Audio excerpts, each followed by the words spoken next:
Você está ouvindo agora Linfcast, o podcast da Liga de Mercado Financeiro da UFRJ. Fala galera, meu nome é Lauris. Meu nome é Christian. E a gente está aqui com mais um episódio do Linfcast, agora com um convidado super especial, que é o Matheus Guimarães, que hoje trabalha no time de research da XP e tem 1 década de experiência. Matheus, conta um pouco de você pra gente, da sua trajetória. Pô, falou assim, 1 década já dá até um peso, né? Pô, caramba, mas é verdade, né? Bom, primeiro, tô bastante honrado de estar aqui, acho que assisti os últimos episódios, acho que vocês estão fazendo um trabalho bem legal. Pô, valeu. E falando um pouco de mim, assim, né? Eu fiz economia na UF, sou aqui do Rio de Janeiro. Atravessava a ponte todo dia. Atravessava a ponte todo dia. E foi curioso, porque, sei lá, até o 2º ano eu não sabia o que eu ia fazer. E aí, no colégio, eles fizeram, tipo, uma visita à FGV e ao IBMEC. E aí, quando eu voltei dali, eu falei, cara, é isso, economia ou administração. Mas E já aí, mercado... Não tanto, assim, embora desde cedo eu já tinha algum interesse por investimentos, assim, mas não estava meio na dúvida, falei, não, vou fazer economia a primeira opção, boto a administração como segunda. E acabei indo para a UF e foi curioso que no primeiro período eu tive uma disciplina de contabilidade. E foi a primeira vez que eu ouvi falar sobre ações, assim, né? Tem um professor de contabilidade que falou, pode ser que alguns se interessem, não. E ele recomendou um artigo de revista mesmo, assim, não era nada acadêmico, não. Eu lembro até hoje do nome. O nome era As Bonitinhas São as Ordinárias, que explicava a diferença de ação ordinária e preferencial, né? Cara, isso aí deve ser de meu primeiro ano de faculdade, 2004. Então, anterior a isso, se alguém for buscar no Google aí, pode ser que ainda exista esse artigo. Não, deve ter. E aí foi o que chamou a atenção, assim, né? Então, eu comecei a faculdade de economia na UF e a grade tinha muito pouco, assim. Matemática financeira é uma matéria optativa só. Não estava na grade. Então, dependia um pouco de cada um, né? De você gostar, de você procurar saber mais sobre aquilo.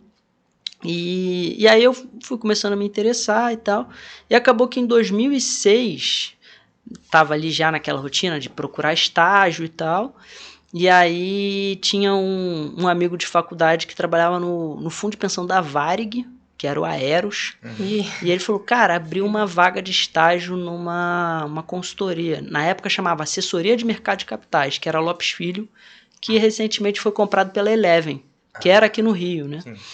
E aí eu fiz o processo seletivo e, em paralelo, já com esse interesse pelo mercado, eu me inscrevi num curso que era oferecido pela Copead, que agora se chama Jovens Profissionais, né, em Finanças. Copead até hoje está... Na época chamava,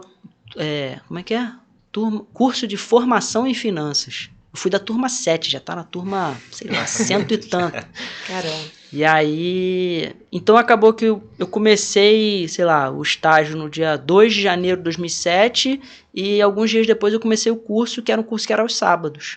Então, assim, a minha primeira experiência foi, de segunda a sexta ali, no dia a dia, aprendendo, digitando balanço. Na época era no Access, que a gente jogava os balanços. Já escutei muito, mas nunca vi. Era uma ferramenta poderosíssima. Você fazia uma tarefa mais contábil, então, nesse primeiro estágio? A gente dividia, os analistas tinham como se fossem microcélulas, né? Então, tinham 3 analistas e eu era o estagiário. Então, assim, além daquela pesquisa ali diária de notícias e tudo mais, temporada de divulgação de resultado era baixar balanço, não sei o quê, passar para os analistas e começar a botar aquilo no Access. Que aí, quando eles iam fazer a projeção, eles puxavam aquilo para um Excel e começava a projeção dali. Então, ali eu fazia nada de projeção, mas você começa a entender um pouco a dinâmica de mercado, né? Ver o que acontece. Aí você via eles fazendo. Então, é porque, cara, a projeção lá era... Eles faziam, mas era muito individual, assim, era aquele negócio, o cara fazia ali do jeito dele, então eu algumas vezes olhei, mas nunca dei pitaco, assim, né? Então, mas foi interessante. Já entendi, assim. Já tinha, assim, estava vendo na teoria, no curso, e via ali na prática como é que funcionava, né? Então eram setores desde telecom, já isso em 2007, Caramba. depois eu fui trabalhar na Oi, né? Existe, né? e até papel celulose e tal. Então, assim, era uma... Hoje, quando eu comparo com o que você vê, assim, no mercado, eram setores meio que... Hoje, a maioria não tem isso, assim. Ninguém que olha, sei lá, papel e celulose vai olhar varejo. Na época, era totalmente diferente a dinâmica. Então, aí passei um ano lá, fiz o curso em paralelo, e aí me formei. Aí, em 2008 foi meu último ano de faculdade. Aí foi quando eu tive mais, assim, fui pegar a optativa de mercado financeiro na UF, mas já tinha visto aquilo ali na Copead. E aí foi quando eu tive a oportunidade de ir para a área de relações com investidores. Na época, 2007 tinha sido um boom de IPOs, né? Então, em 2008, a Estácio tinha aberto capital em 2007, agora chama Edux. E um cara que tinha estudado comigo na Copead, o Pedro, que me falou, cara, eu tô saindo da Estácio, ele tava indo pra Oi, falou, vou deixar uma vaga lá, se alguém quiser concorrer, pô, eu indico lá. E aí ele mandou meu currículo, e aí foi quando eu fui pra Estácio. Aí já não era mais estágio, já fui como efetivo, era um cargo de assistente, né, que eu não estava formado. E aí, era RI. E aí era o último ano de faculdade, aí trabalhava na Barra, estudava em Niterói, então tinha ainda essa logística aí, mas foi um aprendizado bacana, assim. E um mês depois que eu entrei na Estácio, a GP comprou uma participação de 20% na Estácio e, pô, mudou a empresa, assim, drasticamente, assim. Foi uma mudança muito, muito grande, porque a Estácio era uma empresa até então meio que familiar, né? Assim, quando o pessoal brinca, quando começou o RI, a primeira vez que você perguntava para alguém assim, cara, eu preciso do número de alunos. E o cara fala, não, eu só dou isso aí pro Dr. João, que era o fundador da Estácio. Não, mas cara, agora a gente é uma empresa aberta, tem que reportar esse mercado a cada 3 meses e tal. Não, só o Dr. João que vê esse número. Então, assim, teve toda essa mudança de cultura mesmo, assim, né, da empresa, de passar de uma empresa familiar, onde os filhos, às vezes estavam ali no dia a dia, né, e tal, para uma empresa de mercado mesmo, que passou a ter né, a GP, que era um private equity, assim, bem conhecido, né, já tinha feito, sei lá, reestruturação lá na Semar, que hoje em dia virou uma das distribuidoras da Equatorial. Então, assim, foi uma mudança muito grande. Então, eu aprendi um bocado ali. E os filhos participavam? Então, eles eram 3 filhos e acho que o Marcel era o que participava mais. Ele chegou a ser executivo um tempo, mas quando eu entrei, a Estácio, já naquele processo de virar uma empresa listada, ela já tinha colocado um CEO, digamos assim, de fora. Um cara, e aí eles estavam mais no nível do conselho, mas ainda iam na companhia e tudo mais, assim. E acho que no Brasil muitas vezes é importante você ter o controlador ali no dia a dia. Eu acho que é importante, assim. As gigantes aqui todas, sei lá, acho que vindo na minha cabeça, todas sempre tem uma história da família, sempre tem um outro que ainda tá lá, participa. Isso muda bastante. Quando eu fui depois trabalhar na Sul América, também era a mesma coisa, assim. A Sul América, na época era a Sul América ING, né, que era um grupo holandês. Em RI também. Também RI. Eu saí da Estácio, aí fiquei 1 ano e pouco. Assim, no meio do caminho, quando a GP comprou, ela abriu a primeira turma de trainee. E aí eu pude concorrer. E aí eu só não fiz a última etapa, porque eu ia ser entrevistado pela minha chefe na época, né? Porque eu era assistente, já estava formado, me formei ali segundo semestre de 2008, mas, sei lá, defendi em fevereiro de 2009. E aí, em 2009, eles abriram a turma de trainee.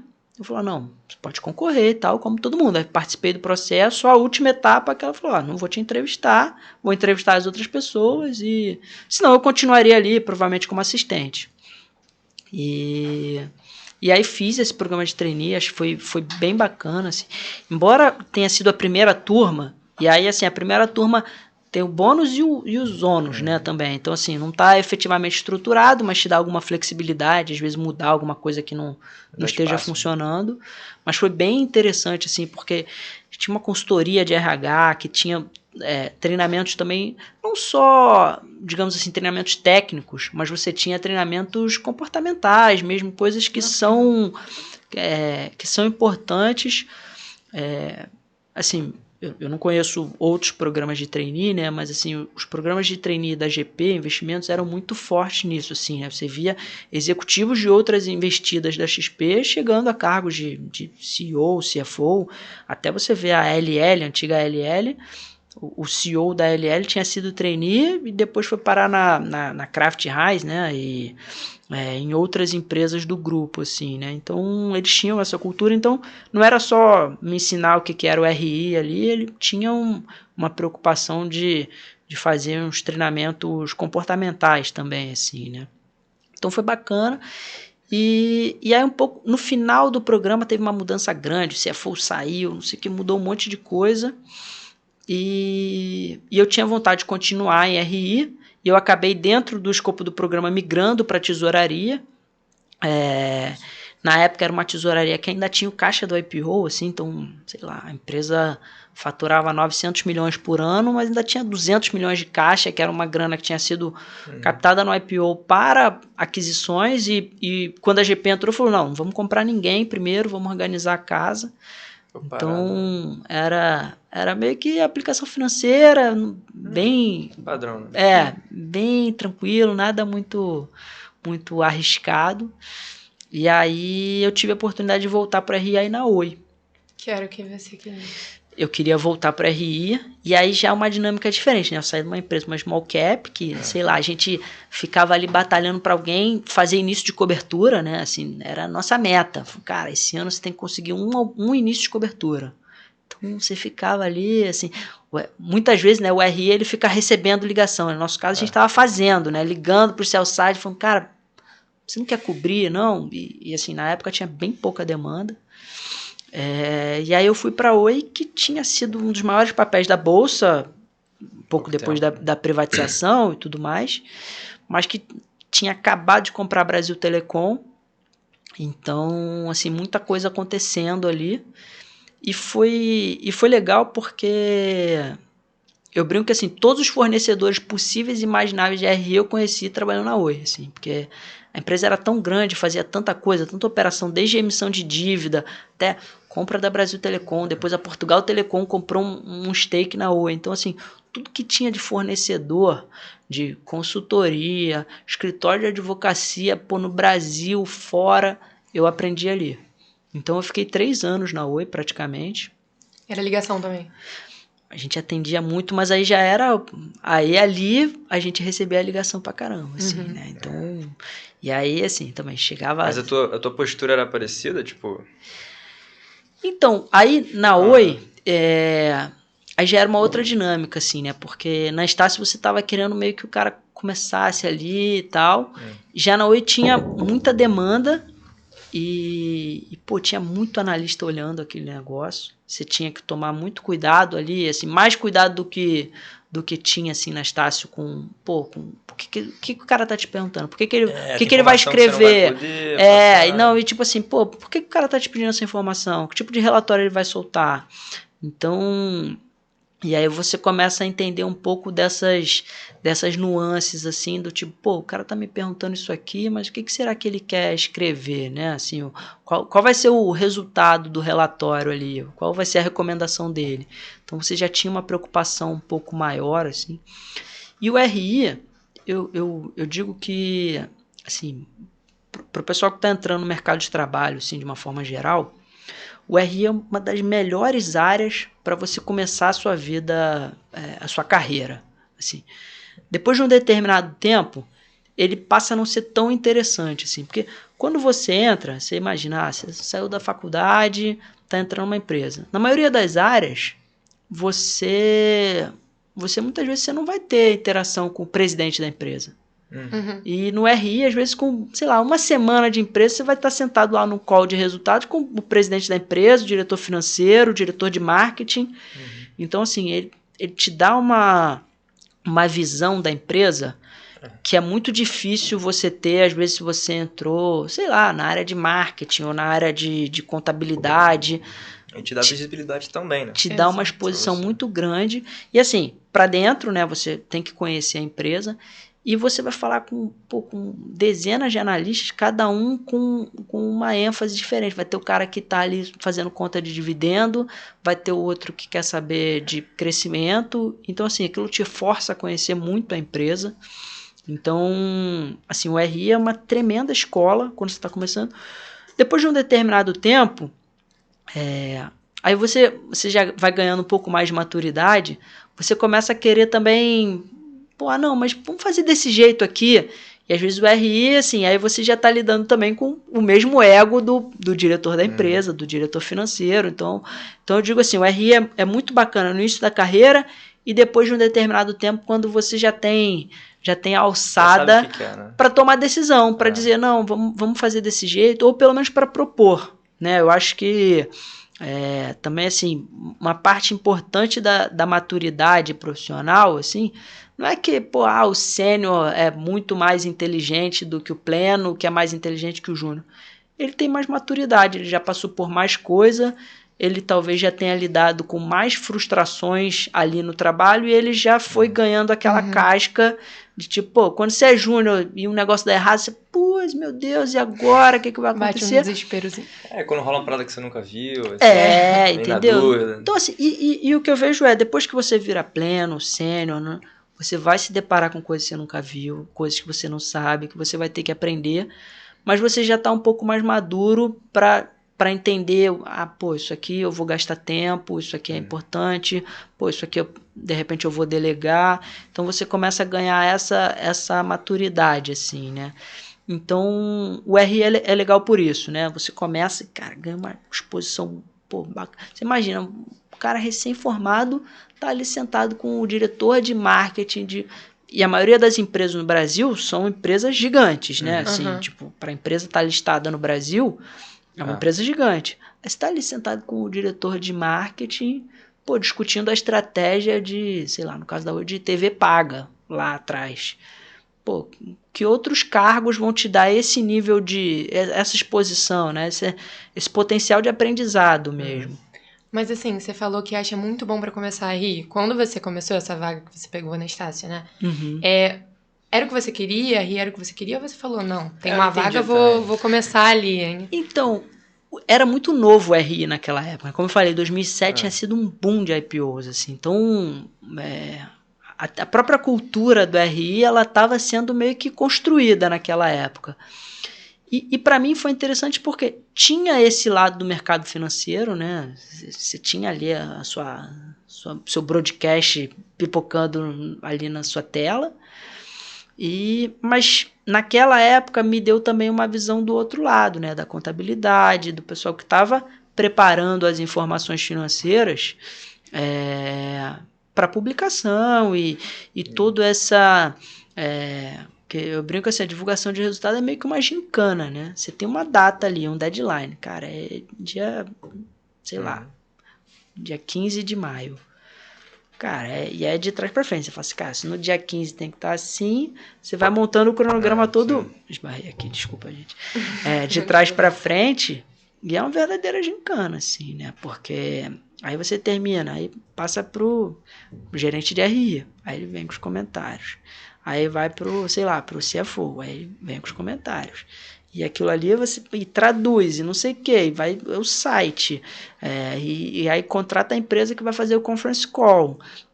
E aí, como é que vai ser o conference call? Você tem executivo que às vezes tem um discurso, né, que você escreve, assim, o que o cara meio que vai falar.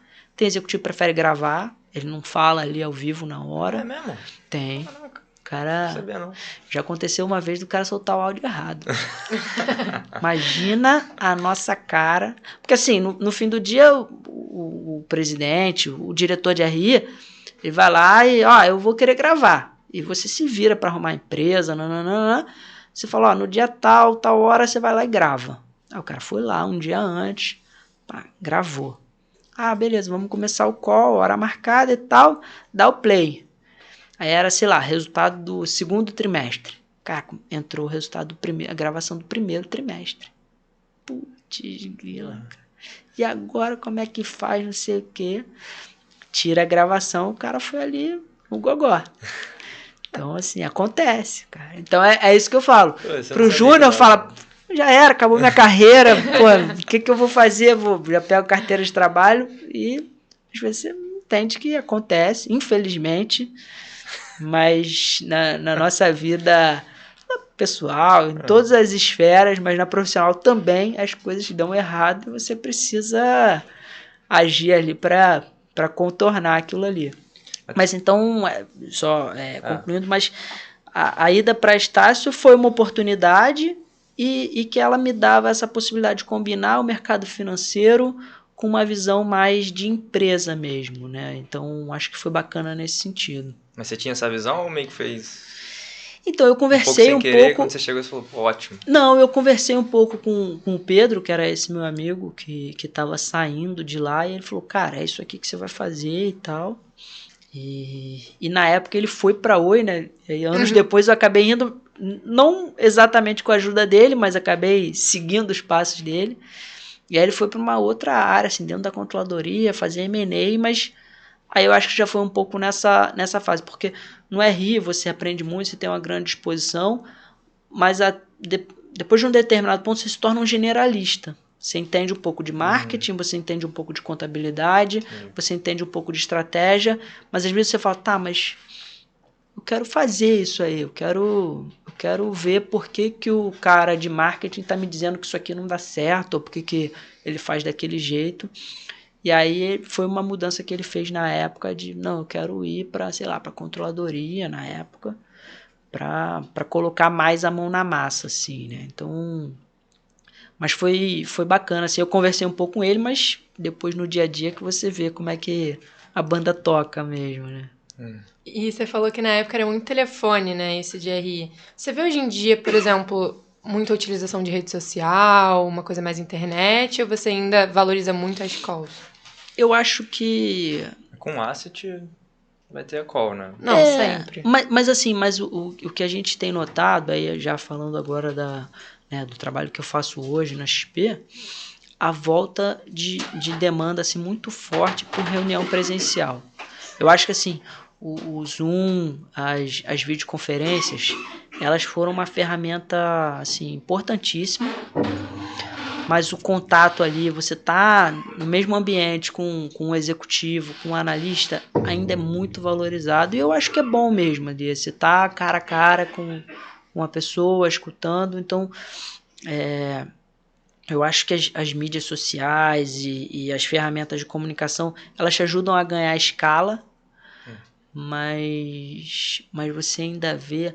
Assim, mesmo durante a pandemia, eu ainda não estava na XP, né? Mas você ouvia que as ofertas que estavam acontecendo e tal, o pessoal que ia lá, sei lá, dar um checão grande, ancorar uma operação, ele ia encontrar com o executivo da empresa presencial mesmo. Assim, o cara que quer ter o conforto de ancorar uma operação, de botar um valor mais alto, ele ainda falava, não, beleza, eu sei que está em pandemia, a gente vai tomar todos os cuidados, vai de máscara, vai passar álcool, mas eu quero ir lá e sentar com o cara, quero ver a operação. Durante a pandemia teve o IPO, sei lá, de uma empresa, Brisanet, a sede da empresa, uma empresa de fibra, né, no Nordeste, a sede da empresa em Pereiro, no Ceará. Assim, não tem aviação comercial para lá.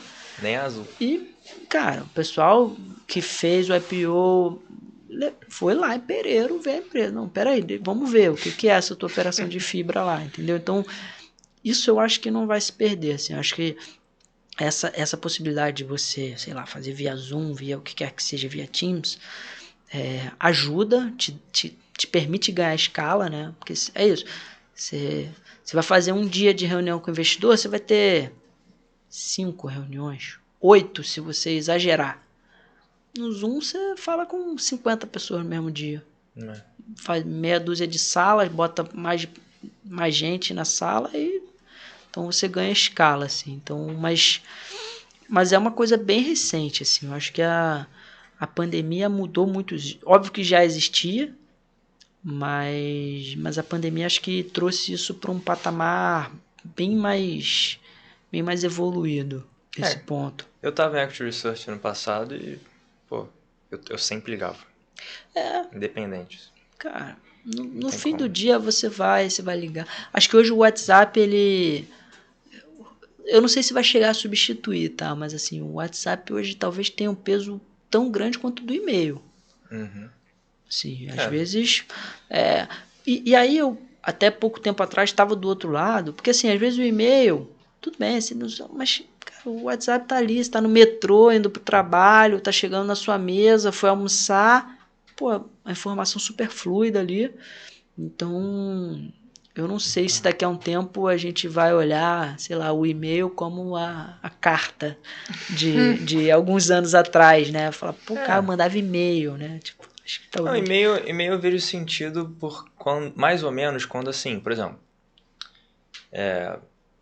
eu usei os 3, WhatsApp, ligação e e-mail, né? O que eu fiz? O que eu tava fazendo? No WhatsApp eu marcava a call. Eu falava, não sei o que e tal.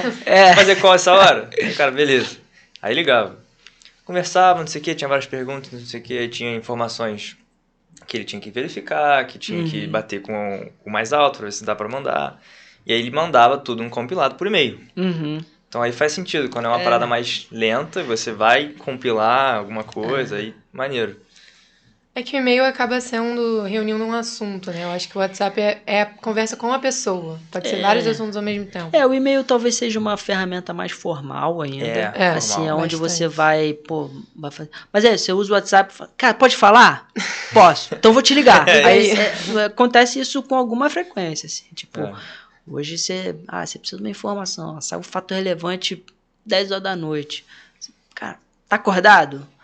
Aí, posso ligar? Acontece muito, mas hoje eu já vejo, isso, há 10 anos atrás, eu lembro, quando eu cheguei na Oi, eu tinha acabado de passar um mês no Canadá estudando inglês. Na época, você não tinha WhatsApp, era SMS e tal. Isso era 2010? 2010. Eu comprei um Nextel para poder falar com a minha mãe. Assim, na época, o radinho? né? O radinho. Exatamente. Eu tinha então, também assim, o radinho. Eu falava, pra eu ir fui pro Canadá e tal, falei, cara, fala com a minha mãe e tal. Pô, comprei o Nextel na época pra falar, e coisas que, assim, a tecnologia muda tanto, que você vê hoje em dia, né, parece um absurdo, né? Putz, caraca, tinha que ter... Ué, o longa distância, não sei se é da época de vocês, o Faz o 21, que tinha propaganda na Paula Arósio, que era o DDD da Embratel lá. Eu vi essa propaganda. Eu não vi, não. Era o código do... Você vai lá e cara, isso era um mercado de uma receita de, sei lá, 8 bilhões de reais por ano, que deixou de existir. Porque hoje, se você tem alguém fora do Rio, você vai ligar para a pessoa, ou teu plano de celular já contempla aquilo, ou você vai ligar pelo WhatsApp. FaceTime também. No FaceTime, entendeu? Então, assim, como a tecnologia realmente... E eu acho que isso a gente acaba subestimando, assim, né? Porque se você falasse para alguém pouco antes do FaceTime... não, daqui a pouco você não vai precisar mais ter o fixo, você não vai precisar mais... Porque existiam, planos de minutos de longa distância, né? Você pagava, sei lá, R$50 por mês para ter 20 minutos. Então, se você tinha um parente que morava em outro DDD, você pagava aquilo ali que era um pouco mais barato, né? DDD já era longa distância, tava pensando aqui, ó, entre países. Não, e tinha, outros países, então, acho que só empresa que ligava, assim, porque só o radinho ninguém ia pagar isso, assim, mas lembro que conta de telefone, assim, do fixo era surreal, né? Era. Então, assim, como algumas coisas mudam, assim, e meio que acabam com umas indústrias, criam outras. Então isso é muito interessante, mas você vê, né? Há 10 anos atrás, 12 anos atrás, você precisava do Nextel. Se você viajava muito e tal, fazia sentido você ter, né? Então não fazia nenhum sentido eu ter isso morando no Rio, falar com a minha mãe, mas no momento que você viajava, fazia sentido, né? Mas eu tinha uma galera, eu era jovem, né? Então eu via vários adultos que na época, como eles estavam se acostumando a usar o Nextel, eles começavam a usar direto, assim. Beleza, estamos no Rio, mas tô usando Nextel direto mesmo. Já começava a usar. Aí, tinha um negócio lá que era mandar o alerta, cara. Aí a pessoa tinha que aceitar. Fazia um barulhão, assim, você esquecia aquilo ali, era muito pior do que o celular tocar. Eu lembro do radinho, de usar o radinho só. Então, porque o radinho ele podia estar tipo no Viva Voz, e a gente tá aqui conversando, e sei lá, se eu tivesse esquecido o meu, já entrar a pessoa falando, tipo, fulano, você esqueceu, não sei o que, sabe? Todo mundo ouvindo. Tipo, minha mãe, sabe? Tipo, você esqueceu a toalha molhada em cima da cama, e aqui, ó, todo mundo ouvindo.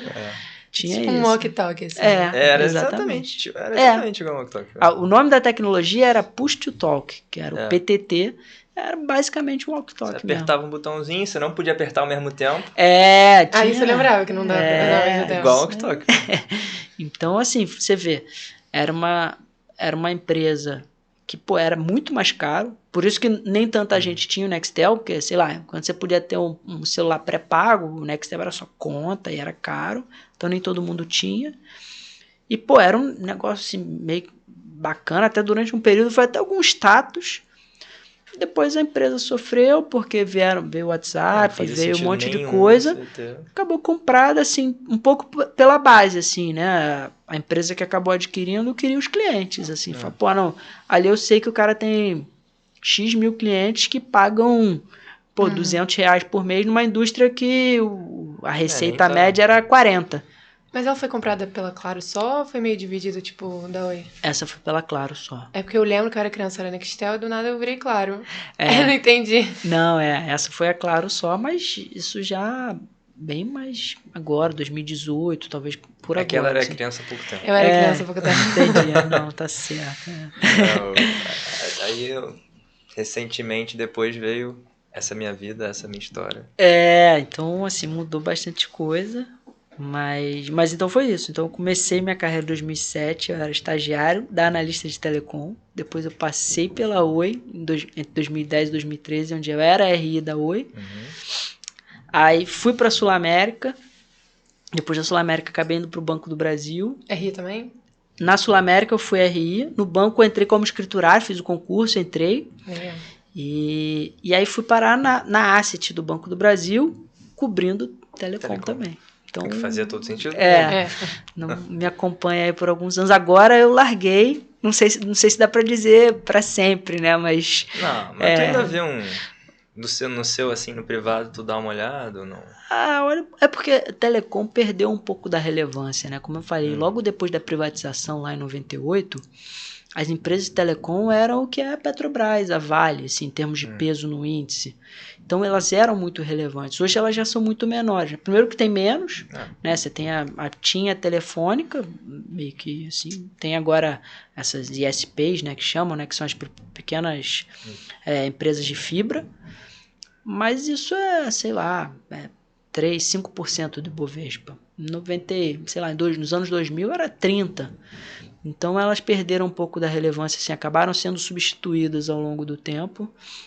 Mas é uma indústria legal porque assim, você acaba vendo coisas do seu dia a dia, né? Aí você discute o aumento do preço da recarga do pré-pago e tal, e aí, sei lá, 2 horas depois você vai lá não sei aonde para recarregar o seu celular ou pagar a conta. Então tem algumas indústrias que são um pouco mais tangíveis, né? Porque eu fui depois para a indústria de seguros. Não tem nada de tangível, né? Se tem uma coisa que seguro não é tangível, né? Porque assim, basicamente o cara tá te vendendo. Tinha um amigo que brincava, cara, isso é uma pirâmide, né, cara? O cara pega o dinheiro seu lá, né? Recolhe o prêmio. Claro que tem toda uma regulamentação, né? Também, não vou ser leviano aqui, né? Mas o cara tá te vendendo uma proteção. E eu acabei de usar, né? Eu fui assaltado recentemente, tive que usar, infelizmente, né?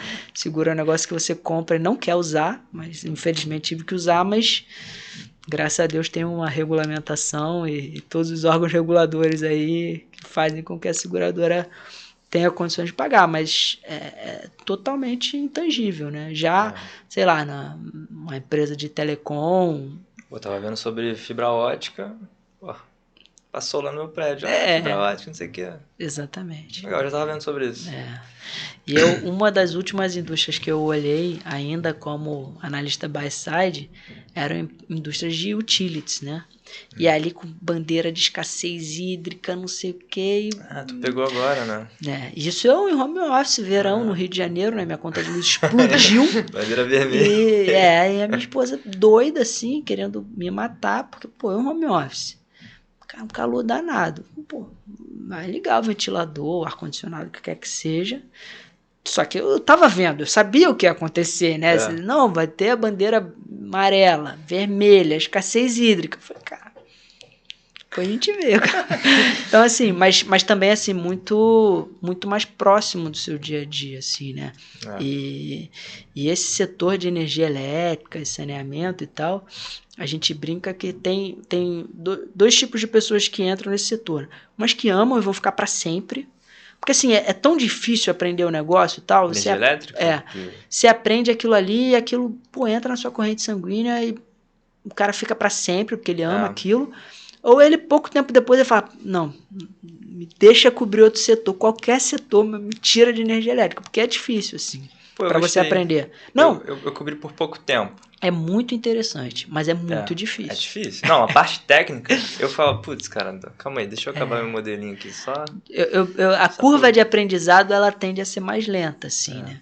E dentro do setor de energia elétrica, você tem 3 tipos de empresa, né? Você tem a geradora, a transmissora e a distribuidora. A geradora é lá o cara que tem a usina hidrelétrica, a transmissora, ela faz só a linha de transmissão e que é muito bom. É uma das coisas mais seguras do mundo, porque faça chuva, faça sol, não interessa se passou qualquer megawatt lá. Isso que eu achei bizarro. A receita é dada. E tem a distribuidora, que é lá o cara que tá ali, que te manda a conta, que não sei o quê. E assim, né, você pensa, um tá gerando, o outro tá transmitindo e um tá distribuindo, assim, né? Então esse último, ele compra de um lado e entrega do outro. Você fala, esse é o modelo mais fácil de entender, né? Porque o cara é um comerciante, né? Ele tá só pegando de um lado, vai fazer modelo disso aí. Pega uma nota técnica da ANEEL com 70 páginas e vai ver lá a parcela A, parcela B, a base de ativos regulatórios. O negócio é doido. E a geradora, do outro lado, que é um negócio muito mais difícil de entender, né? O cara tá gerando energia da hidrelétrica, a eólica, não. O modelo do cara é bem mais simples, assim, porque é mais simples de você fazer o modelo. Entender o modelo de negócio é mais difícil. Mas então tinha isso sempre me chamou a atenção, né? Que o business mais fácil de entender era o mais difícil de modelar e o mais difícil de entender era o mais fácil. Quer dizer, tirando a transmissora que... Cai também. Que é um negócio lá, sei lá, de análise de investimentos na faculdade, que você vai lá e faz o PPA, você gastou aqui, acabou, depois tem as setinhas para cima, né? Aí você traz o valor presente. É isso. Tanto que no setor elétrico o pessoal fala muito de TIR, né? De taxa interna de retorno, assim, né? Que você não vê muito em outros setores, né? O pessoal fala... Eu lembro a primeira reunião que eu fui com um analista para falar de setor elétrico, você está acostumado, o cara fala, não, meu preço-alvo é tanto, E não, porque a TIR é essa, Tá, mas e o preço-alvo, cadê? E aí depois você entende que no setor elétrico, o pessoal olha muito mais taxa interna de retorno do que o preço-alvo. Tem preço-alvo, obviamente, mas o conceito da taxa interna de retorno... fica todo ali, né? Mas então é isso, é um setor muito interessante, mas é difícil de aprender. Então assim, ou o cara aprende, se apaixona e faz aquilo o resto da vida, ou chega uma hora que ele fala, pelo amor de Deus, me dá outro setor para cobrir. Eu acho que você foi o segundo caso, né?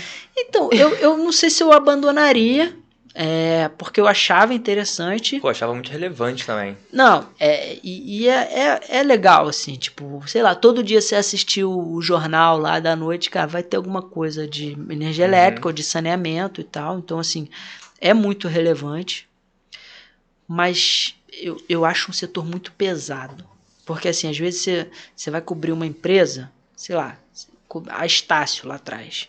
Você pegava lá o número de alunos e a mensalidade média. Você já tinha meio que a receita. Tudo bem, tem premissa ali, você podia errar, mas quantidade e preço, né? Às vezes você vai numa, sei lá, uma empresa de energia elétrica, O cara tem 4 distribuidoras lá dentro, mais a geradora, mais uma linha de transmissão que ele comprou no secundário de não sei quem. Então, assim, para você chegar no valor da empresa, você tem uns 3 ou 4 modelos ali dentro. E aí a única coisa que o cara compartilha é isso, é o gasto de RI, a contabilidade que é uma só, mas... E as empresas, muitas vezes, até por questões regulatórias e tal, elas são constituídas via SPEs, né? São empresas separadas, né? Então, assim, pô, dá um trabalhão. Pô, mas eu achava maneiro quando eu tinha, sei lá, geradora. Eu analisava hidrelétrica, depois eu via solar, depois ainda via eólica, e você analisava, tipo assim, várias paradas diferentes. E eu achava maneiro, assim, claro, o modelo ficava meio assim. E aí é aquilo, né? Quando chove não venta, quando venta não chove, aí um é head do outro, aí você... Até você pegar isso aí, por isso que eu digo, ou o cara se apaixona ou ele abandona. Eu gostei, mas assim, se um dia virasse... Lá a gente tinha éramos 2, né? Então eu dividia com um amigo meu, acabou virando meu amigo, porque pô, o cara me ensinou tanta coisa de energia elétrica, pô...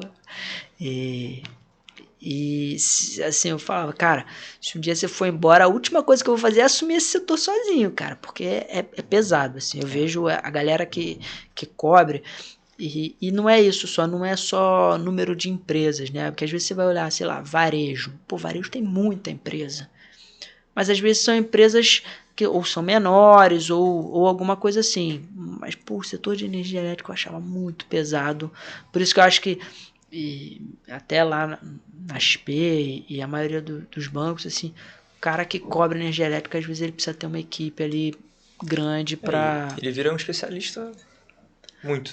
É o cara que às vezes vai sair, vai amanhã ou depois trabalhar numa empresa do setor, assim, isso acontece com alguma frequência, assim, o cara passou tanto tempo modelando aquilo, aí ele vai trabalhar na área de M&A de uma, sei lá, porque foi um mercado que ficou muito aquecido, né? Tipo assim, principalmente com juro baixo. E ele é muito seguro. Tal. Você tinha a proteção de inflação e tal, então assim, ele, pô, muita gente falou, pô, isso aqui é um negoção, né, e tal. E muita gente tinha esse conhecimento de analisar projeto, né? Porque é isso, nada mais é uma hidrelétrica, é um projeto, uma linha de transmissão é outro. Então o cara vai trabalhar numa área de M&A de uma distribuidora, de uma transmissora, principalmente, que é onde tinha muito negócio saindo no mercado secundário. Assim. Era literalmente o que ele já estava fazendo, que analisar o investimento. Era exatamente o que ele já estava fazendo.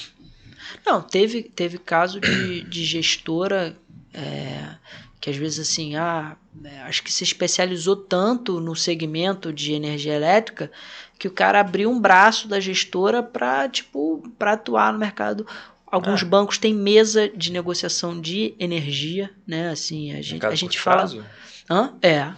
negociar o PLD lá, né? O cara compra um contrato, ele tem lá compra no contratos mais longos e fica tradando isso.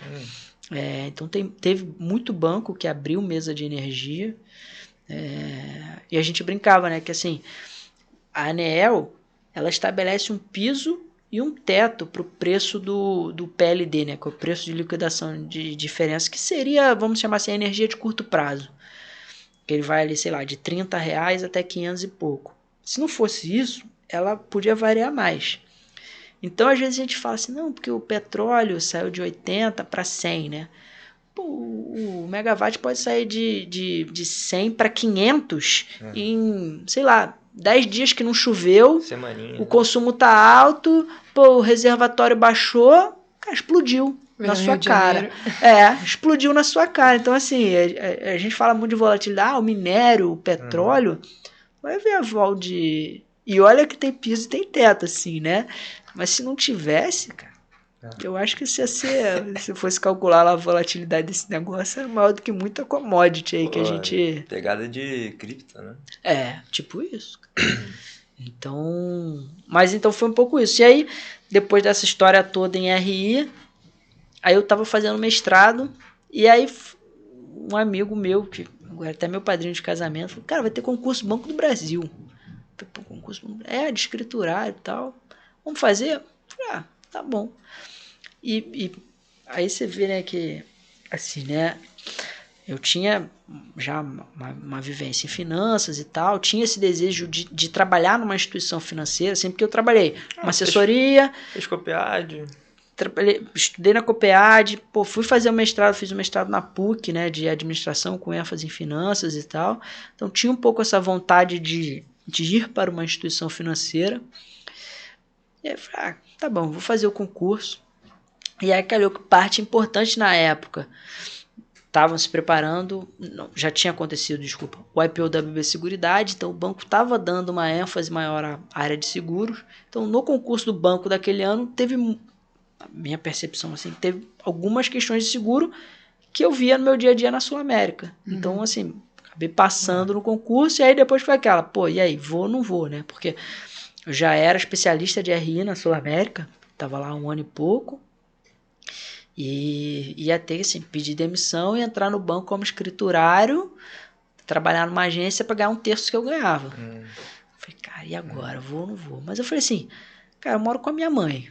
A última chance da vida que eu vou ter de fazer isso é agora, né? Porque depois, em outro momento, como é que você vai virar, né? Bater no ombro da minha esposa agora e falar, então, tô saindo agora do meu trabalho para ganhar 1/3 do que eu ganho. Ela fala, tá doido, né? Tipo, Em que ano foi isso?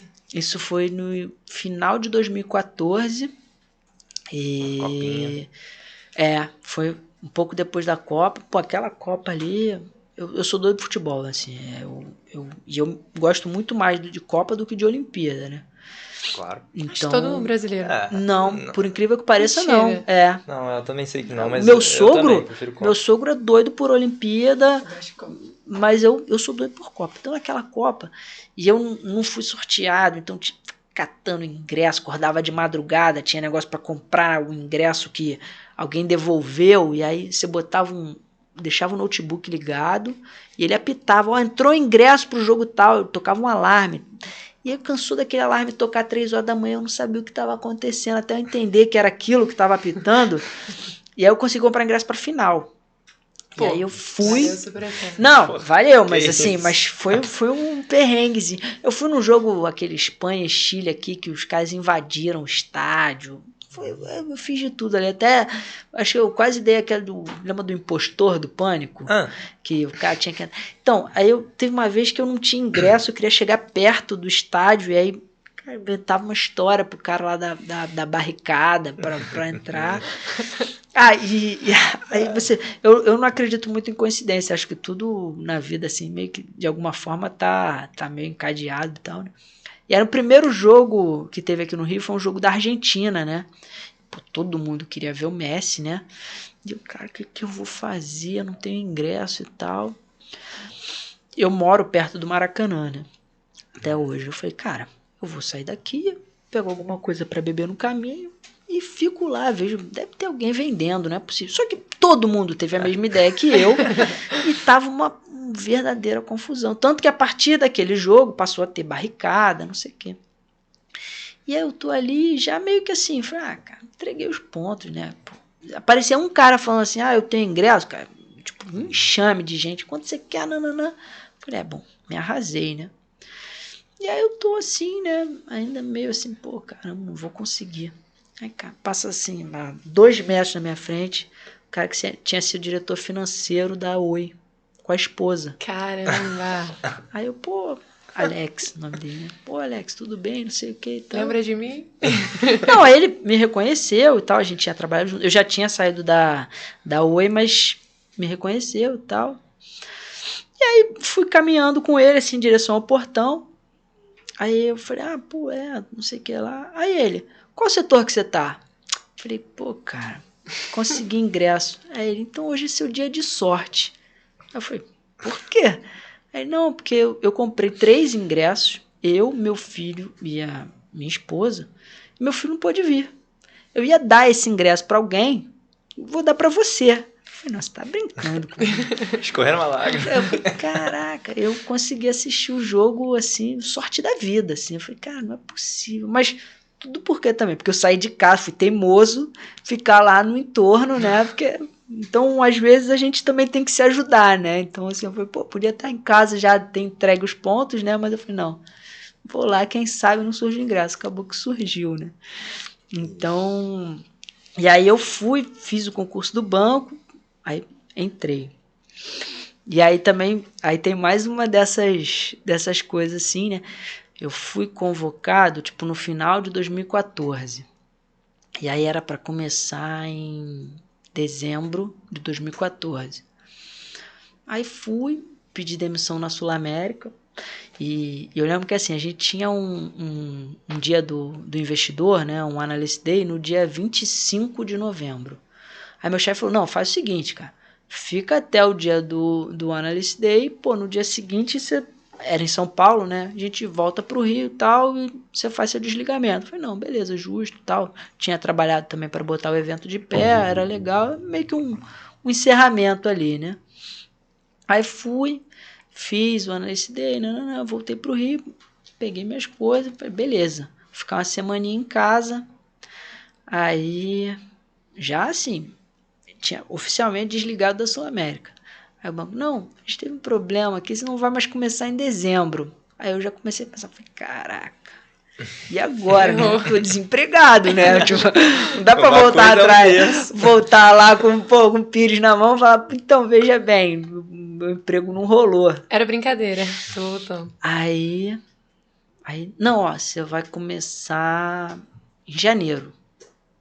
Aí eu, desconfiado, né? Mas aí eu falei, beleza. Aí ia ficar uns dias em casa e tal, mês de dezembro em casa. Eu falei, pô, mãe, vamos viajar? Eu tinha... Minha mãe é médica e tal, então assim, a vida toda ela era funcionária pública e tinha um laboratório, né? Então assim, a gente não tinha muita oportunidade assim, de viajar com ela e tal.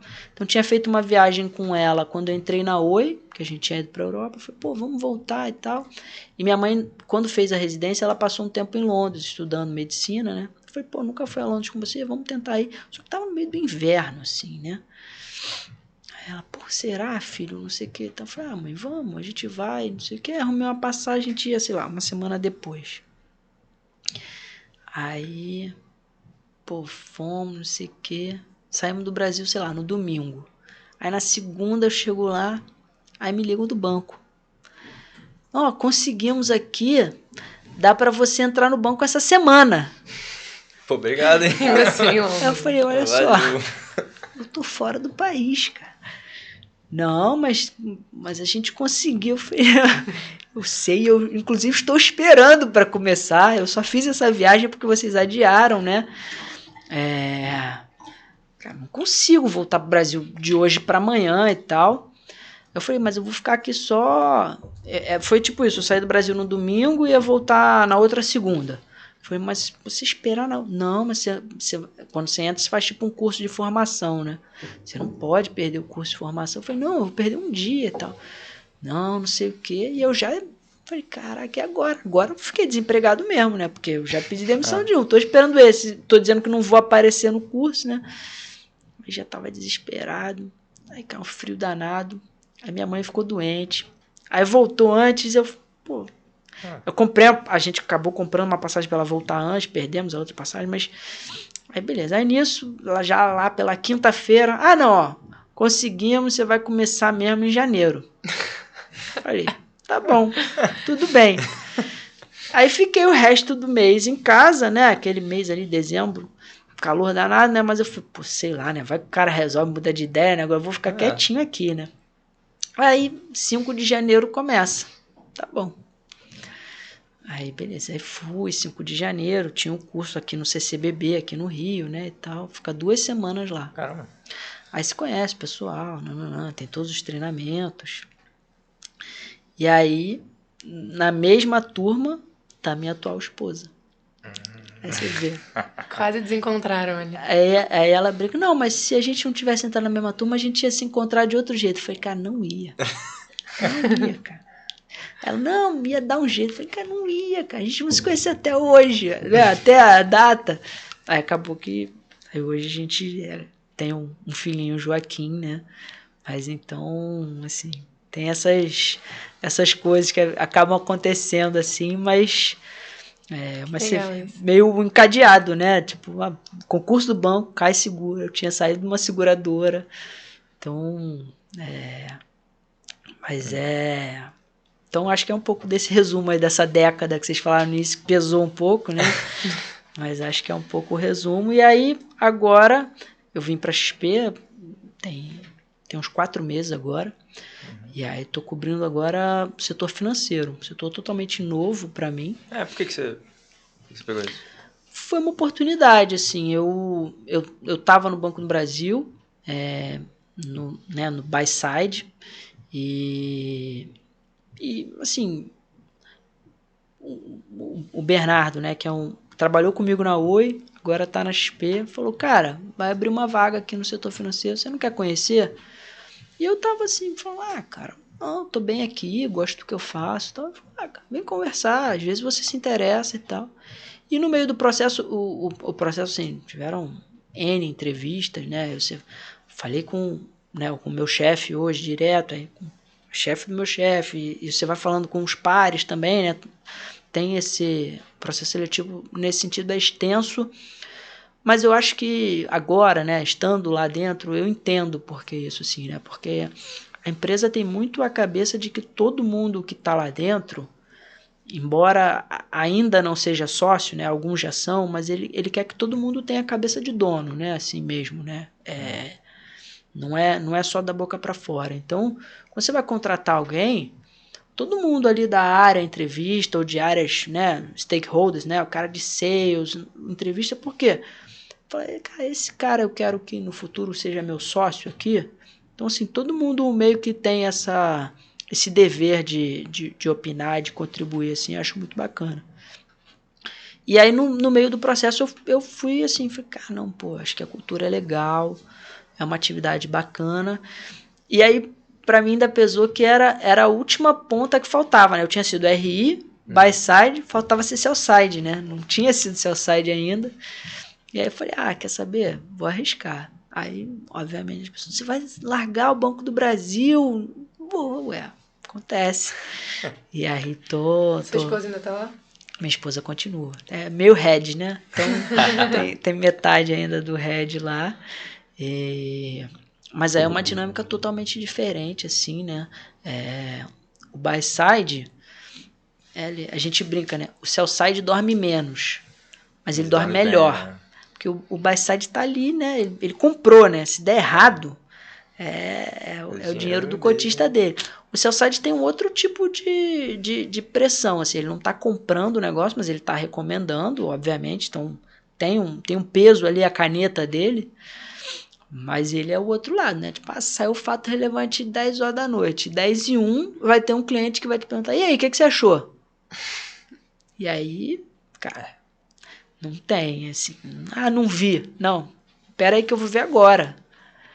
Vai fazer conta, vai... Você sentiu essa diferença? Eu senti um pouco, assim. E olha que, como eu tô há pouco tempo, ainda a maioria dos clientes tem mais o contato do Renan, que é o head, né? Mas assim, mas Matheus, resolve esse aqui, ó. Saiu agora. E aí você vai. Então, e aí nesse sentido eu também acho que o híbrido faz muito sentido, assim, né? É um benefício muito grande, porque antigamente, eu lembro quando eu era RI, você divulgava o resultado e, pô, o cara tava lá no banco esperando o resultado sair para ler o resultado, escrever a notinha e tal. Para depois ir embora. Hoje em dia, eu tô lá, tô esperando o resultado sair, mas eu posso dar banho no meu filho, posso jantar. É uma dinâmica que acho que, óbvio, talvez 100% presencial, ou 100% não seja... Mas essa combinação, acho que a XP dá essa flexibilidade, né, de você escolher se você quer ir lá na XP, se quer trabalhar de casa. Para algumas, principalmente para temporada de resultados, acho que faz muita diferença. Porque você tá ali e fala, não, cara, beleza, tô aqui esperando, mas pô, você jantou com a sua família, você... acho que isso tira um pouco, né, de você ficar ali, pô, já teve caso da empresa, sei lá, 11 horas da noite, a empresa aí solta um comunicado, não vamos divulgar hoje. Aí você, putz, acontece, né? Assim, eu entendo o lado do RI também e sei que isso pode acontecer, claro, né? Mas então hoje acho que o trabalho híbrido te dá essa flexibilidade, nem que seja para você passar o dia no trabalho, e se acontecer alguma coisa ali, sei lá, já perto do início da noite e tal, você fala, não, beleza, vou fazer de casa. Eu acho que isso hoje tá mais institucional, né? Antigamente o cara podia olhar e falar, pô, tá indo embora agora, pô, caramba, tá desmotivado, né? Uhum. E eu acho que hoje isso tem um ônus, obviamente, mas não, cara, vou fazer de casa, com calma e tal. Pô, acho que tem pouquíssimo a perder. Não, eu acho que, assim, eu gosto bastante. Acho que muita gente também passou por isso, mas eu mudei de empresa no meio da pandemia, né? Então, assim, isso é um desafio adicional, assim, que você às vezes subestima quando você vai tomar essa decisão, né? Porque você pensa, não, beleza, chego lá e me adapto. E aí, pô, só que quando você está chegando na empresa nova, você não sabe o dress code, sei lá, né? Porque você chegou para trabalhar na empresa nova, você já vê, o pessoal usa sapato, a camisa para dentro, para fora. No dia seguinte você já resolveu, né? Quando você tá em casa, você vê a pessoa, sei lá, 1 hora numa chamada de vídeo, mas você não sabe ali. Então aí a primeira vez que você vai no escritório, você fala, cara, me visto como? Que horas eu chego? Que horas eu vou embora? Tem algumas coisas assim, mais, não tão técnicas, né? Mas do trato social, que você tá de casa, você leva mais tempo, né?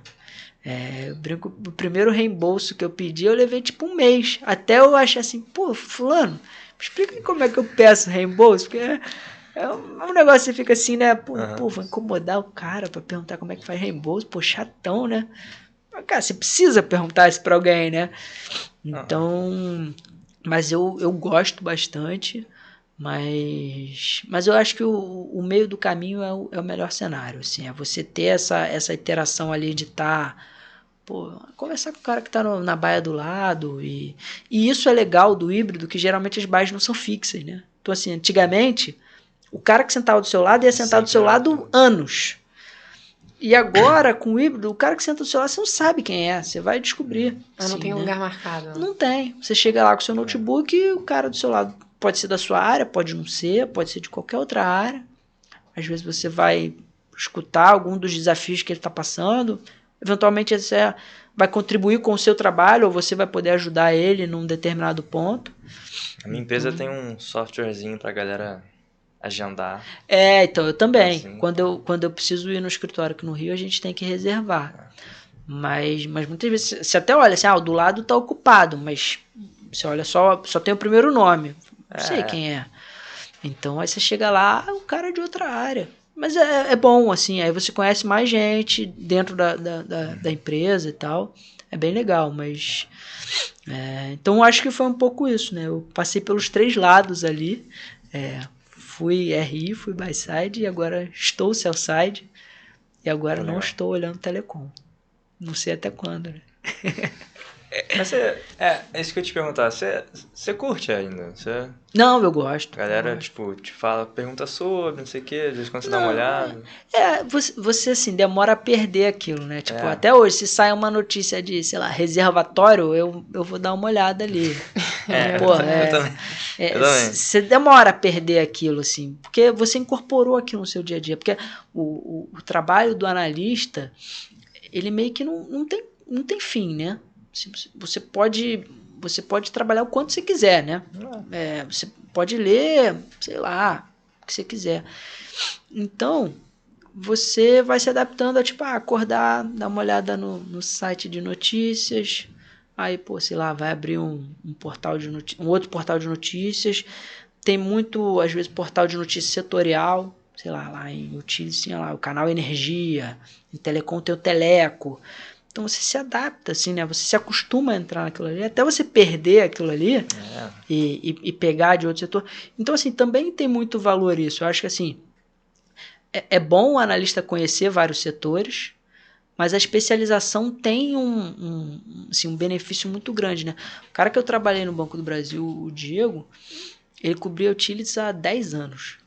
Ele virou analista de utilities na semana da MP 579, que foi uma MP editada no governo Dilma, que ficou conhecido como 11 de setembro da energia elétrica, assim, né? Então, o cara, ele chegou, você tá aprendendo, caraca, saiu MP, Você imagina, né? Você acabou de chegar, aí você tem uma cobertura lá de X papéis, com preço-alvo e tal, e aí o head lá da época falou, cara, coloca tudo em revisão, vamos refazer tudo para entender o que essa MP significa para o setor. Tem um lado bom e um lado ruim, né? Mas assim, mas é o tipo de coisa que eu posso ler o quanto eu quiser, mas eu não vivi aquilo. Então assim, o cara que está há 10 anos no setor, cara, ele tem um valor também enorme, assim, porque ele passou por essas coisas. Porque é isso, você estava no mercado em 2020, você contar para alguém o que é o circuit breaker é uma coisa. Outra coisa é o cara tá lá e ver o circuit breaker na tua cara. Fala, putz, tudo caindo 10, 30% no mês. Assim, é diferente você ter passado por aquilo, assim, né? Eu tava na faculdade, tava em aula. Mas, assim, é diferente, né? Então, eu acho que, assim, o trabalho do analista, ele tem alguma sinergia quando o cara vai mudar de setor. Eu acho que muitas vezes faz bem, às vezes o cara tá cansado, fala, não, cara, quero aprender um setor diferente. E acho que é legítimo. Mas mesmo esse cara que muda, ele, às vezes ainda liga alguém, lembra aquele setor que você cobria antes? Me dá ajuda aqui no papel tal, não sei o que, isso. Porque isso, você ficou um tempão. Principalmente, análise, modelo e tal, que você sempre pode discutir alguma coisa, sempre pode revisar alguma premissa. Esse cara tem muito valor. Exatamente. Então, assim, você olha o cara cobriu um determinado setor não sei quantos anos. Ele vira uma referência. Você vai lá e fala, que tu tá achando? Ou quando você assume o setor que tem lá uns modelos, aí você vai olhar e fala, por que esse cara usava essa premissa aqui? E às vezes na época fazia todo sentido e ele te explica. Então tem bastante esse valor, assim. E a modelagem, ela, assim, você consegue contribuir pro setor dos outros. Óbvio, né? Eu vou sentar e vou discutir com o cara o preço de energia. Hoje é difícil, né? Eu tô olhando o setor financeiro, é outra dinâmica. Mas, sei lá, tem algumas coisas que são muito... Vou traçar um paralelo. Sei lá, tem uma empresa que tem uma contingência fora do balanço de uma ação judicial civil. Aí, tem várias.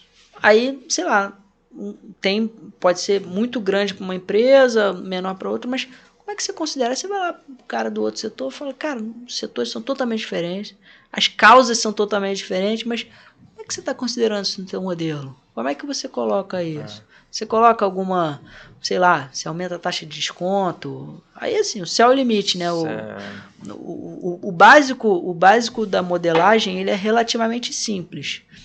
Mas no dia a dia, aquilo é uma verdadeira arte, assim, né? Porque...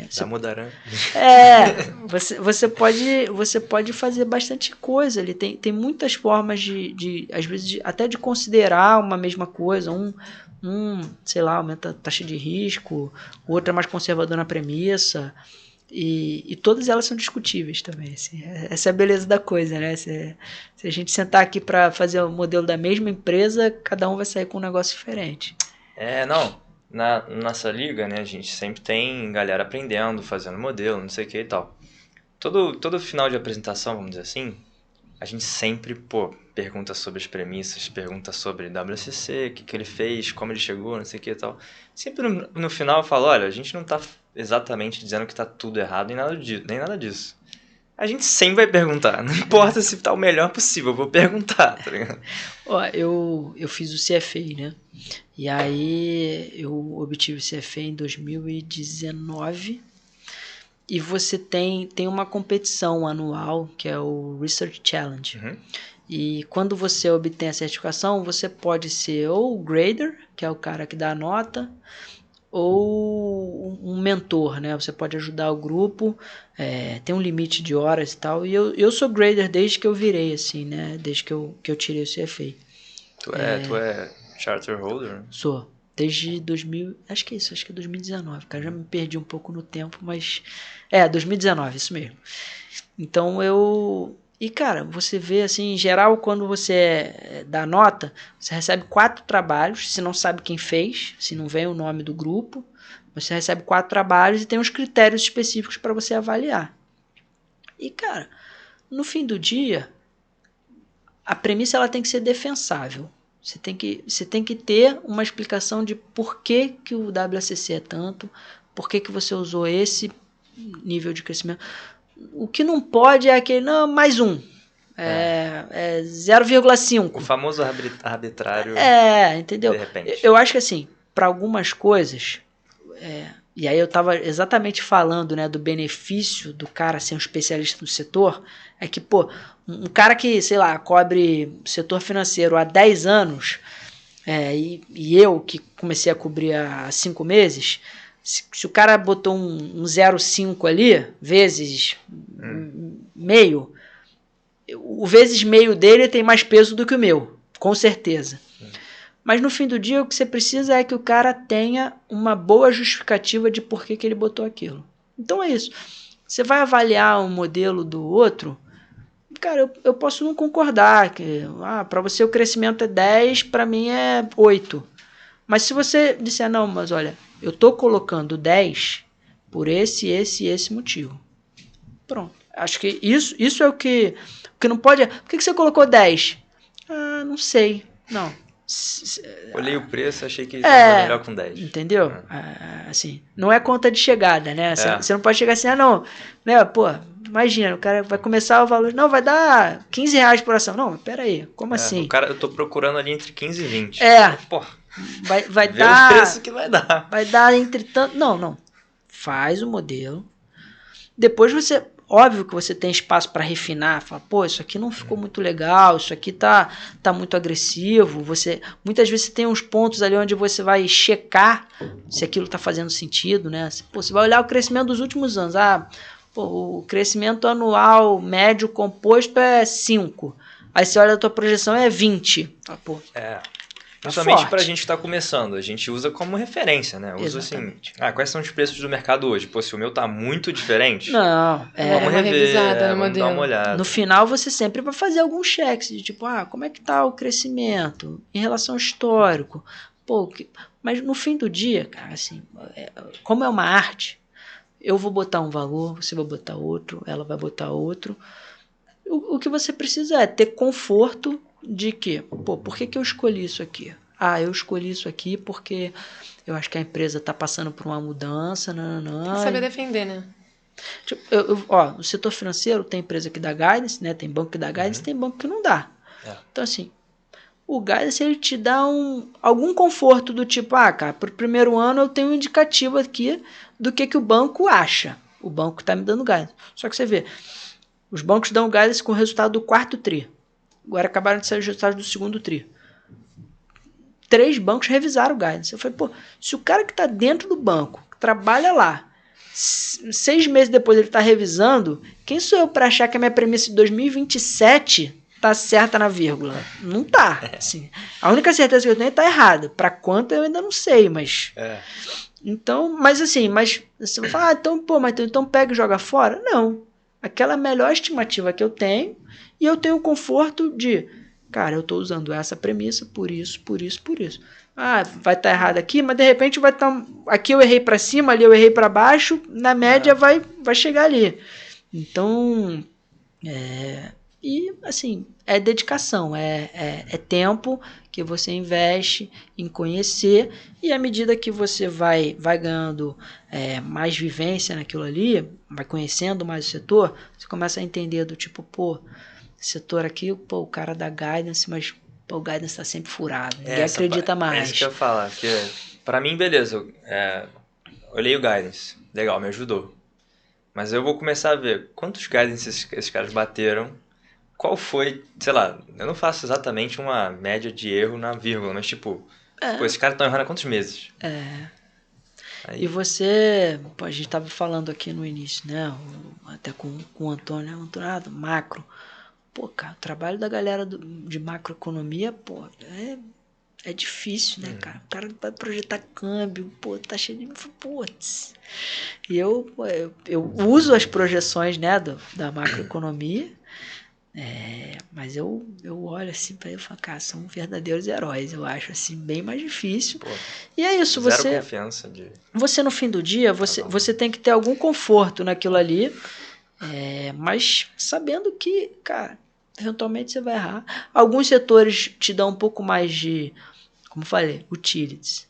Pô, o cara te dá quanto que vai ser o volume, você tem a tarifa para os próximos 12 meses. Então, assim, você consegue ter um pouco mais de conforto. Agora, tem negócio, quanto que vai ser a captação de alunos no segundo semestre de 2023 da Estácio? Cara, não sei. Posso ter um indicativo, mas se a projeção de PIB é uma, né? Se eu entender que tem uma relação com o PIB, com maior grau ou menor grau de aderência àquilo ali, mas aí se o PIB estiver errado, tem que ser um pouco criativo. Então assim, é arte. Eu digo assim, o básico da modelagem tem uma matemática ali, depois você aprende aquilo ali, beleza, foi. Mas aquilo ali tipo, aquilo só te coloca no jogo, né? Depois dali você vai entendendo como as coisas funcionam e tudo mais. Mas é bacana, eu gosto bastante. Um adendo só, eu tenho zero confiança no meu pitaco da macro. Eu vejo só a tendência, eu falo, putz, acho que vai subir. Pra onde eu não sei. Não, aí muitas vezes você tem que acreditar naquilo ali. Pô, a visão da casa, né? Sei lá.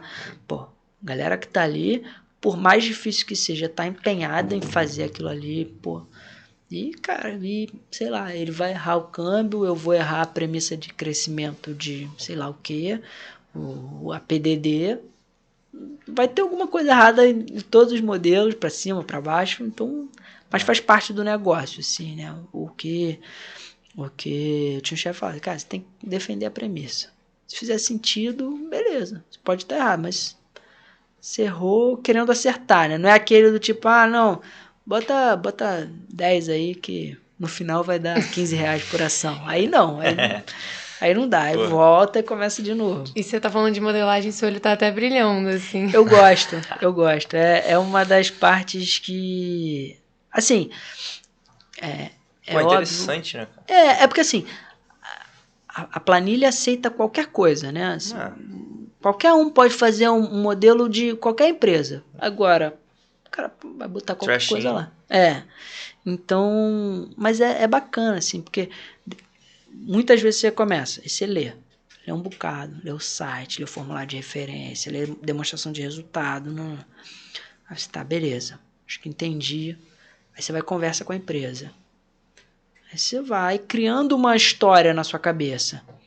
Aí você senta para botar aquilo na planilha. Aí é quando você, mas por que acontece isso? Não sei o quê. E às vezes você tem que sair do computador, assim, sei lá, alguns dos insights assim mais legais que eu tive foi, sei lá, saindo do trabalho e andando até o metrô no caminho, putz, é isso, assim, né? Então, você senta ali, entendeu, modelou, né? Começa a botar os números, aí tem sempre alguma coisa que não encaixa 100%. Aí você fica ali... Tinha um problema, cara, que eu tinha muita ideia enquanto eu ia dormir. E, não dá pra eu dormir. Se eu tô com essa ideia. Aí eu levantava e falava, não, vou tentar fazer isso aqui amanhã. Aí eu dormia, tinha outra ideia. Putz, não, vou tentar bater com esse índice aqui. Só que era... cara, é o jeito. O que você pode anota, né? Deixa o caderninho do lado, fazer isso amanhã. Mas volta pra dormir, porque... Mas é isso, eu acho que é uma parte importante. Por mais, como eu falei, acho que a matemática básica da coisa ela é relativamente simples. Mas quando você vai colocando ali, e no valuation, assim, o ótimo é inimigo do bom, né? Você às vezes você quer sofisticar muito o modelo, cara, e aí, aí você entra num loop, referência circular, não fecha. Né? Então, assim, eu sempre falo assim, cara, vamos começar com um modelo simples. E aí depois você fez uma vez, atualizou, jogou outro resultado, você começa a entender o que para cada empresa é o principal driver. Às vezes, eu lembro, sei lá, perdi um tempão, modelando não sei o que, aí quando você ia ver, você mudava 1 centavo no índice de perdas da distribuidora, 1%, Cara, aquilo não dava muito valor. Então você fala, pô, aqui vale a pena eu investir tempo. Não, sei lá, no outro lado lá do modelo que, pô, você faz uma conta absurda, mexeu, pô, um centavo. Mas, Eu fazia isso direto. Tipo, tinha umas... Como você disse, tem o simples, tem o teórico. Fazia o teórico todo sem olhar muito para preço, sei lá, se tá errado, se não tá, não sei. Sei que o modelo tá pronto, né? Acabou. Aí eu começava a mexer uns números aleatórios e ia olhando quanto que o preço estava respondendo.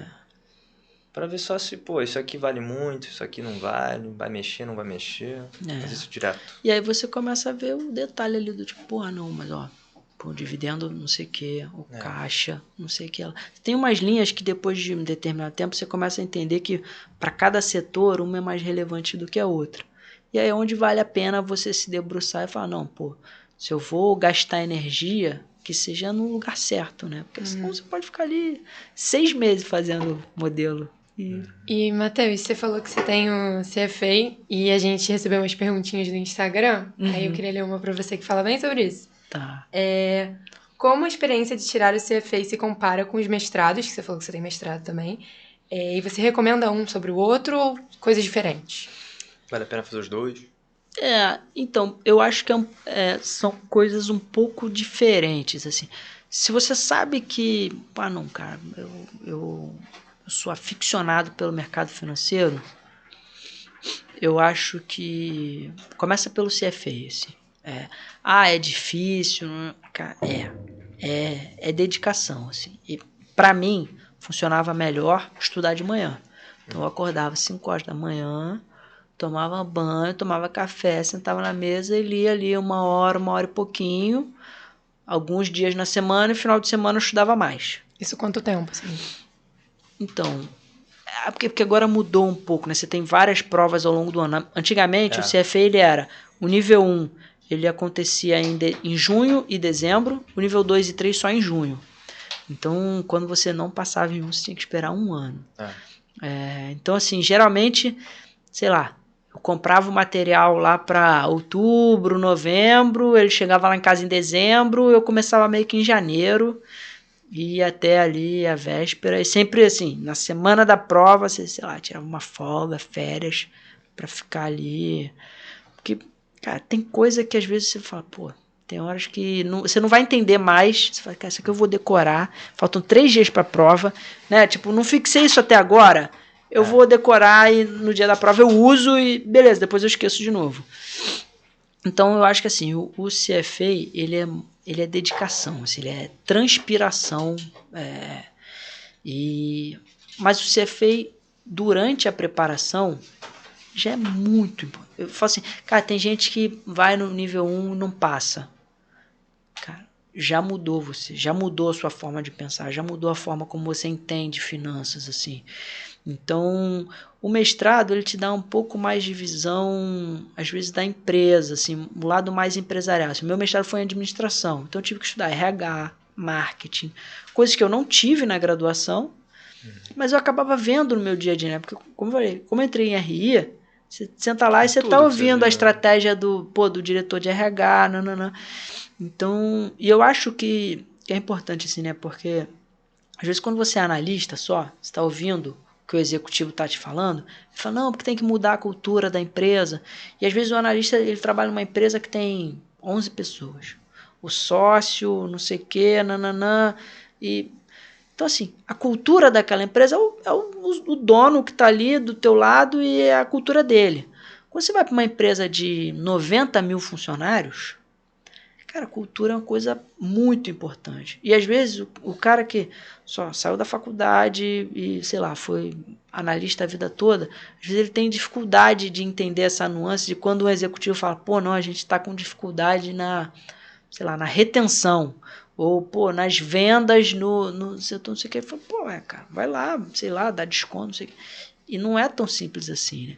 Então, acho que o mestrado, ele te dá um pouco essa visão mais empresarial do lado da empresa. E eu acho bacana. Óbvio, é um pouco mais acadêmico. assim, né? Tipo, sei lá, você vai ter lá a disciplina de mestrado, o cara vai te pedir pra provar a fórmula do não sei o que.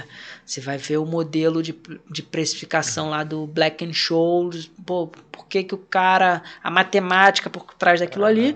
E às vezes no CFE o cara vai te ensinar, pô, pra que serve? Então, assim, é um pouco diferente, assim, né? Mas eu acho que os dois são, assim, agregam muito valor. Mas eu acho que o mestrado, hoje, assim, quando eu olho em perspectiva, talvez se eu tivesse deixado para fazer alguns anos depois, não teria sido prejuízo para mim. Acho que ainda seria muito relevante. Teria feito mesmo? Teria, acho que teria, sim. Eu gosto muito de economia, mas... cara, eu não tinha maturidade tanto para aproveitar a faculdade como eu deveria. Então eu hoje, quando eu olho para trás, assim, eu sinto um pouco de falta de base matemática. Então, às vezes eu penso assim, pô, talvez se eu tivesse feito uma engenharia, alguma coisa, eu poderia ter uma base matemática um pouco mais sólida, que vai te ajudar em... Ainda mais hoje em dia, né, que a gente está vendo muita coisa de programação evoluindo, acho que a matemática ajuda. Eu fiz um curso recentemente e o cara fala assim, você contrata um cara que estudou matemática... Às vezes você sabe que ele não vai saber tudo, mas você confia que ele sabe aprender coisas difíceis, né? E acho que é um pouco isso, assim, né? Quando você olha pro cara e fala assim, pô, cara, eu não sei se esse cara aí sabe, pô, a teoria de finança, não, mas se der um negócio muito difícil para ele vai aprender, assim, né? Então, até um cara que é um curso da PUC, e um dos professores lá, ele treina alunos para a Olimpíada de Matemática, assim, né? O cara sabe matemática pra caramba e tal. E fala, pô, a programação é um pouco isso. Você dá lá pro cara e fala, cara, você tem que aprender esse negócio aí, é difícil pra caramba. Você sabe alguma linguagem? Eu tentei aprender, mas... eu preciso me dedicar mais. Não é tua área. Não, assim, eu reconheço a importância. Claro. Gostaria de estar mais, assim, mas hoje, cara, não sei nada. Mas é algo que tá ali na minha listinha, assim, né? E tem horas que você precisa... Eu meio que emendei algumas coisas, né? No último ano da faculdade, praticamente, eu fui pra Copiade. Aí comecei a trabalhar, não sei o que, né? Tava na UE e fiz mestrado. Aí saí do mestrado, acabei em 2013. Já em 2014 eu comecei o CFA. Aí levei uns anos e tal, fui parar em 2019. Aí, sei lá, no meio da pandemia fui tentar aprender programação mas assim, tem horas que você tem que também dar um respiro e ganhar o gás de novo. Porque uma das questões que eu falo hoje em relação ao CFA, né? Na minha época, se você reprovasse em junho de um ano, você tinha um ano para fazer de novo. Agora você, sei lá, consegue fazer 4 meses depois. Mas eu acho ruim, porque assim, se você, não passou agora, cara, você precisa, desacelerar um pouco, porque é isso, é dedicação. Você tem que... eu vejo às vezes a pessoa, não, porque eu vou direto aqui, não. Óbvio que pode dar certo, mas eu digo assim, o CFA você tem que chegar, tipo, a um mês da prova, e você tem que estar, assim, no auge, assim, com o máximo de disposição possível, que é quando você precisa, revisar tudo, Então, às vezes você reprovou agora, daqui a 4 meses você tiver que passar por isso de novo, você não aguenta, chega uma hora que você fala, cara, pelo amor de Deus, eu preciso descansar, né? Então, acho que quando era anual tinha um pouco isso, assim, chato, você tem que esperar um ano, mas os primeiros meses você vai realmente falar, cara, deixa eu desestressar aqui e tal, daqui a pouco eu volto, porque é isso, você tem que chegar no último mês, e aguentar, estudar pra caramba, revisar a matéria toda, ir nos pontos que você tá com mais dificuldade, rever aula, se você tiver, né, contratado aula, hoje tem muita coisa na internet, então, mas eu acho que os dois valem bastante, mas hoje até porque eu faço, acho que o CFA acaba sendo um pouco mais valorizado, porque hoje eu tô dentro do mercado, né? Talvez se eu tivesse numa empresa, o cara vai valorizar mais o mestrado do que o CFA. Depende muito do caminho que você vai seguir. Mas o level 3, isso é uma pergunta que eu gosto de fazer. Quanto tempo você ficou tipo, do level 2 ao level 3, quanto tempo você levou estudando? Porque geralmente, sei lá, level 1, a galera consegue passar estudando 6 meses, 7 meses, ou menos. Então, eu fiz o primeiro em 2014, passei. Em 2015 eu não fiz. Aí fiz em 16 e 17 eu fiz o 2, fiz 2 vezes. E aí em 18 e 19 eu fiz o 3. Então, eu tive, entre o 2 e o 3 foram 4 anos no total. Resiliência, hein? Mas assim, porque você gosta do assunto. Então, primeiro que é um negócio que assim, cara, eu digo às vezes o nível 1 é o mais difícil, porque, pô, você se depara, ainda mais a gente aqui no Brasil, que não tem tanta diferença contábil ali de PEPs, WEPs. Aí, pô, você se depara com aquilo ali, aí o cara fala, é o seguinte, daqui a 5 meses você vai fazer uma prova de 180 questões, você tem 1 minuto e meio para cada questão. Cara, aprende a fazer conta voado. É difícil pra caramba. Já os outros, o nível 2 é uma matéria muito mais densa, mas aí já tem bem menos questões. E o nível 3 tem o desafio dela ser, discursiva, né? Então você pega lá planejamento financeiro, lá a assessoria financeira, você não sabe que instituição vai ter um dia da prova. É para seguradora, é para banco, é para uma família. Então, mas tem gente que passa de primeira em todas, acho que não é a maior parte das pessoas ainda. Mas acontece. Mas eu acho que é isso, é muita disciplina, muita dedicação que requer, assim, porque é uma prova muito de repetição, né? Você precisa, tinha um cara que me deu aula, que ele brincava, ele falou assim, tem que fazer o exercício uma vez e errar, na segunda você já entendeu, na quinta vez você já vai no automático, assim, você já sabe meio que, tem um pouco disso, assim, para algumas questões, cara, às vezes você vai errar de novo, você vai errar, até que uma hora beleza, entendi, é assim que funciona. Então tem que ter dedicação. E uma dica para alguém que queira entrar no mercado financeiro, você tem? Eu acho que tem que gostar, cara. Porque, assim, o imaginário, né, fala muito da remuneração, né?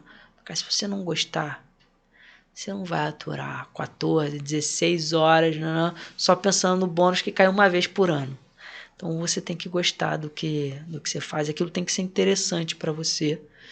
Porque senão chega uma hora que você fala, cara, ou você fala, não aguento mais, assim. Para quem gosta, o cara, você não se aposenta, né? Você vai fazer isso até o resto da vida. De repente você não vai fazer mais profissionalmente, você vai investir para você, sei lá, né? Então, eu acho que o principal é isso, assim, acho que você tem que estar disposto a aprender coisas novas, acho que esse é o primeiro ponto, né? Você imagina lá em março de 2020, do dia pra noite você teve que entender o que era o Covid, e aí, vai estudar, né? Teve gente estudando imunologia, ciclo de vacina e tal. Eu não sou tanto esse cara assim, mas você tem que minimamente estar disposto a ouvir quem tá se dedicando àquilo ali, escutar o especialista.